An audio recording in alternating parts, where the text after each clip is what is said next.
Shalom Bapak Ibu Saudara yang saya kasih dalam Yesus Tuhan. Pada malam hari ini kita akan membahas tentang Firaun ya. 4 usul Firaun untuk berkompromi. Jadi ini mendatangkan bahwa ada dunia yang berkompromi. Ya. Dunia ini menawarkan kompromi-kompromi apa sih? Sebelumnya kita satu dalam doa. Bapa di surga, Bapa di dalam nama Tuhan Yesus Kristus, kami syukur Tuhan, Kau sungguh baik-baik kami, menguduskan, menyucikan kami dengan kuasa darah Allah dari Yesus Kristus Tuhan, memberikan kami semangat, memberikan kami perlindungan darah Allah, diluputkan kami dari segala roh jahat, roh kematian, roh dunia, roh mati, roh santet, sihir, tenung, tumal, guna-guna, roh maut dan kamar, roh malaikat roh maut, roh segala penyakit apapun termasuk COVID-19, varian apapun yang baru atau yang lama atau apapun yang akan terjadi, gelombang ketiga dipatahkan kuasa dengan dalam darah Yesus Tuhan.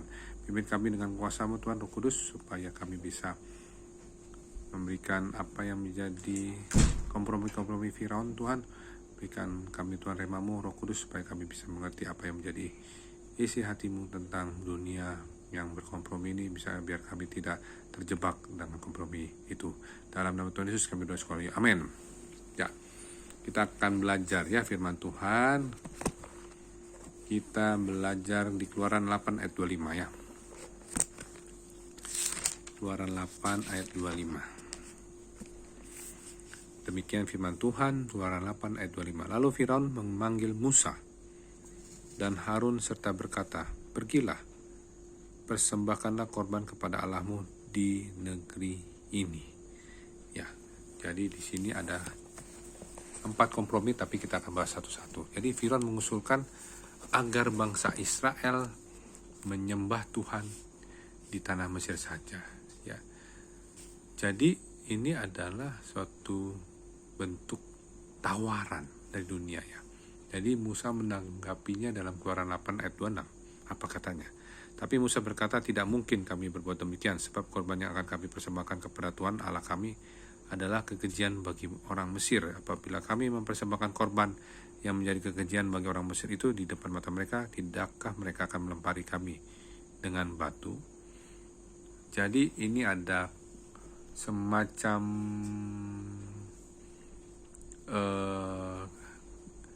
alasan-alasan Firaun saja ya. Ya, jadi nggak mungkin kata Musa kita nggak akan mempersembahkan korban di tanah Mesir, karena itu adalah kekejian bagi orang Mesir. Ya, pelajaran rohani apa yang terlibat di sini ialah bahwa iblis ingin agar orang-orang Kristen berusaha untuk melayani Allah di dalam keduniawian. Saya ulangin, iblis berusaha untuk agar orang-orang Kristen ini melayani Allah di dalam keduniawian. Menarik ya. Ini adalah suatu hati-hatian ya, bahwa ada rencana iblis untuk supaya orang Kristen melayani Allah di dalam keduniawian. Artinya apa? Iblis tahu bahwa jika kita tetap duniawi, kita akan dicemari oleh keduniawian dan mengkompromikan nilai-nilai yang ilahi. Makanya kita tidak bisa abu-abu. Ya, melayani Allah di dalam keduniawian itu benar-benar kita akan terjadi suam-suam.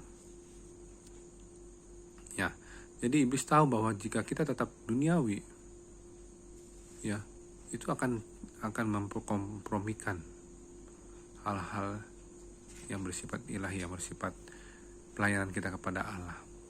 Makanya nggak boleh duniawi sama sekali.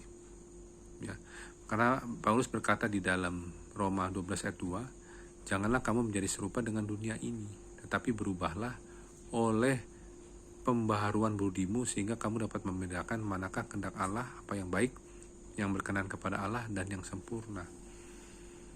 Ya, sebenarnya inilah kita ini. Kalau kita ini mau melayani Allah, mau bersekutu dengan Allah, mau serius dengan Allah, tidak boleh ada duniawi lagi sama sekali. Ini sulit memang. Terjemahannya bisa salah tafsir. Maksudnya apa nih Pak Andi? Maksudnya adalah kita kalau misalnya kita fokus sama Allah, tidak ada lagi hal-hal duniawi. Hal-hal duniawi itu apa? Bisa bersifat ketenaran diri, mempopularitaskan diri, ya, atau mempelintir firman Tuhan, kebenaran-kebenaran firman Tuhan, dipelintir hukum-hukum Tuhan, ya, karena ada prinsip nanti Tuhan Yesus adalah orang yang sangat murah hati, murah pengampunan, jadi dosa bisa jatuh bangun, ya, kadang dosa kadang enggak, jadi tobat kumat. Nah itu nggak boleh mempermainkan Tuhan. Udah mengerti kebenaran tapi dosa sepertinya disengaja dilegalkan, ya, ini yang bahaya, ya. Jadi Allah nanti akan menyerahkan kita kepada kesesatan, ya, kalau kita tidak bertobat. Kalau kita bertobat, puji Tuhan. Makanya hal-hal duniawi itu nggak boleh ada sama sekali di dalam anak Tuhan, ya.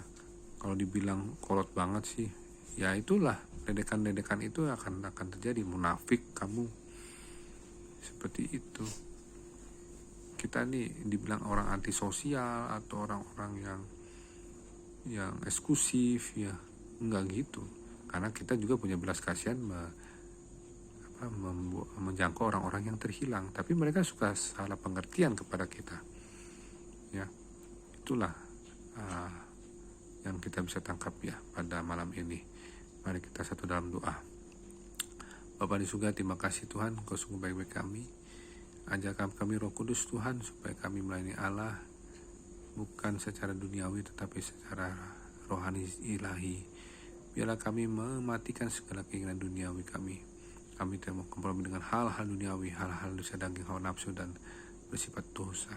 Tolong kami Tuhan, ajarkan kami Roh Kudus untuk kami hidup dalam kehendak-Mu Tuhan, dalam nama Tuhan Yesus Kristus. Kuasa darah anak domba Allah, darah Yesus Kristus, membungkusi kami, menundungi kami dengan darah Allah Yesus Kristus, sehingga kami suami istri bersama anak-anak, bersama Bapak Ibu Saudara menyaksikan bersama keluarga mereka juga dalam lingkungan darah Allah Yesus Kristus Tuhan. Kami minta ampun, mohon ampun atas segala dosa dan kesalahan kami. Kami mohon tudung perlindungan darah Allah terus membungkusi kami, menundungi kami dengan darah Yesus Kristus. Kami meminta darah anak domba Allah dari Yesus Kristus menyucikan segala dosa dan kesalahan kami, menyucikan, menguduskan segala dosa dan kesalahan kami, membersihkan segala tubuh jiwa kami dari segala dosa dan pelanggaran kami dengan kuasa dan darah Yesus Tuhan.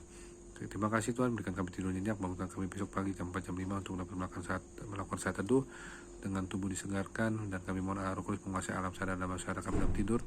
Tolak kematian mendadak, nanti napas jantung, kuasa iblis setan-setan, roh demam, roh sakit perut, hancur kuasanya dengan nama Allah Yesus Tuhan. Terima kasih Tuhan, dalam nama Bapa, Anak, dan Roh Kudus, dalam nama Tuhan Yesus Kristus kami berdoa sekali, amin. Terima kasih, sampai besok kita akan membahas hal yang kedua, ya, kompromi prion. Terima kasih, Tuhan Yesus Kristus memberkati. Shalom.